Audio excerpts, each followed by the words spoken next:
Hi, my name is Rachel Kugel, and I am a criminal defense lawyer in New York with a practice that focuses on defending good people charged with driving while intoxicated.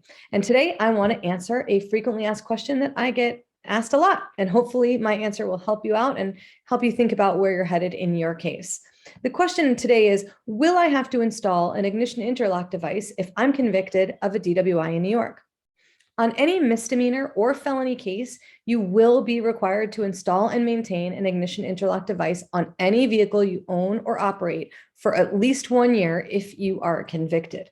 The way that works is you actually have to reach out to a citywide monitor, and this person will actually oversee the installation and successful maintenance of the device. If you have an issue with the device, if you blow over, if you fail to do a retest, after you have a positive, if you fail to install it altogether, the prosecutor can actually bring you back to court on a violation of the terms of your plea, and you could end up facing additional penalties. The way of the future really is moving toward these ignition interlock devices in so many cases. I mean, quite frankly, in almost every case in the state of New York.